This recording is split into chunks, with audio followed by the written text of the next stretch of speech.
Anda kembali bersama kami dalam IDX Session Closing. Guna menambah pendapatan negara yang terkontraksi akibat pandemi COVID-19, pemerintah berencana menerapkan pajak pertambahan nilai bagi sektor pendidikan dan pembelian bahan pokok.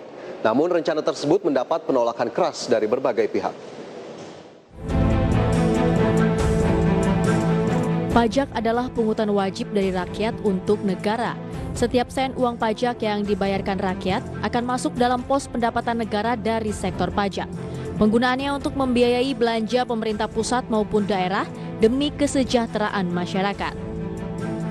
Pajak sebenarnya dibagi ke dalam dua kategori berdasarkan pengelolaannya, yaitu pajak pusat yang dikelola oleh Direktorat Jenderal Pajak dan pajak daerah yang dikelola oleh pemerintah daerah, yang kemudian dibagi lagi menjadi pajak provinsi dan pajak kabupaten atau kota yang administrasinya dipegang oleh Dinas Pendapatan Daerah. Dan beberapa jenis pajak antara lain pajak penghasilan atau PPH, pajak pertambahan nilai atau PPN, pajak penjualan atas barang mewah atau PPNBM, dan pajak bumi bangunan atau PBB. Di sisi lain, pemerintah melalui Kementerian Keuangan berencana merevisi Undang-Undang tentang Ketentuan Umum dan Tata Cara Perpajakan atau RUU KUP.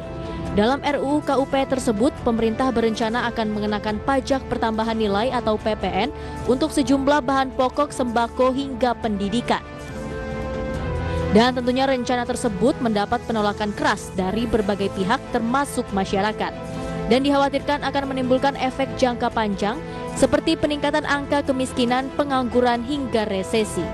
Lantas kenapa penerapan PPN di sektor pendidikan hingga sembako dikhawatirkan dapat membuat Indonesia masuk ke jurang resesi?